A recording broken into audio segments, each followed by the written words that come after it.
This is Urdizzle back with the daily tournament ending on July 20th.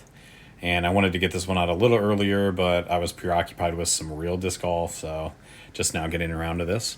All right, so my lineup for this layout, I actually have a new guy in here, the Accurate Light Musket.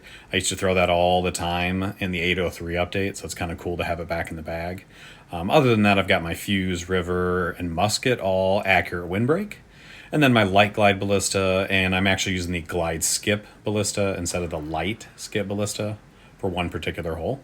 All right, so hole one is the Accurate Windbreak Musket, and I just love that disc for this hole. Even when you miss, it usually doesn't go in the water. So hole two is a very, very tricky ace to get, and so this is where I'm using the Accurate Light Musket, and it just has a little extra glide if you have a favorable wind. I like it more than the Accurate Glide for this particular hole, so I was able to get hole two, and I got the hole one and hole two back to back a couple times, but I always messed up hole three. And I'm throwing the River on this guy.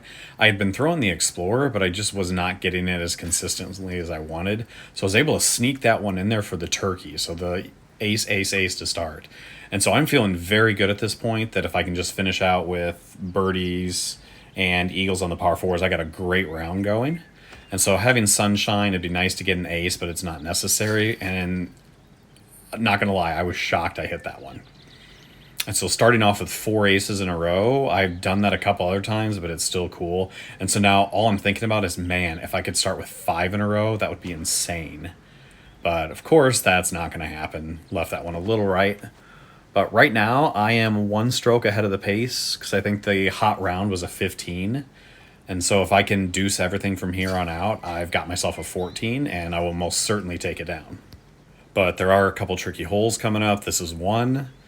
And this is not super difficult, but with a wind of two, you got to be really careful not to flip it over too much. And that one, I almost clipped that tree right there.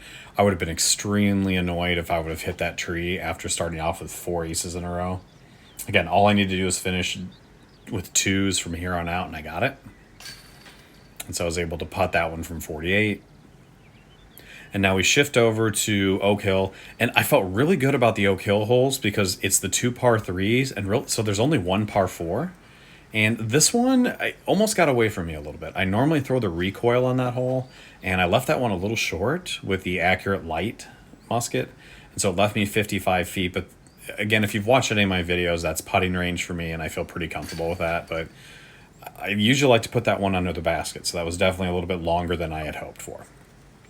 All right, so pretty much everything comes down to this hole, and so I have a little bit better luck with the Glide Skip.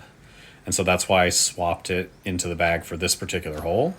And so right there, I knew this was a good shot. The only way it was going to screw up is if somehow the hill got a bad kick, and it most certainly did not. And so even putting range, I mean, you can't ask for much more. So now I've got the 14, and I had actually aced hole 9 coming up here several times. I actually aced it more than I was getting hole 3, and I really thought about running it because I've never got a 13 on a daily tournament. But then I thought the better of it, and I'm like, just take your birdie. You've got the win. There's no need to get stupid, but I'd really like to have that shot back just for a shot at a 13. But I mean, it was the smart play. It was the right thing to do. So those four aces held on, and the leaderboard around the time I finished. So D-Bargs and Johnny had the 15s, and I had that 14, and I was pretty confident that that was going to hold.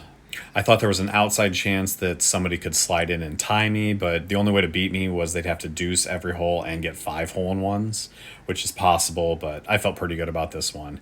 And so the final leaderboard, I actually did hold on for the one-stroke win. So it's always nice when you're able to get a solo win in those daily tournaments. So hopefully you enjoyed the back-to-back aces to start off and a 14 to win the daily tournament.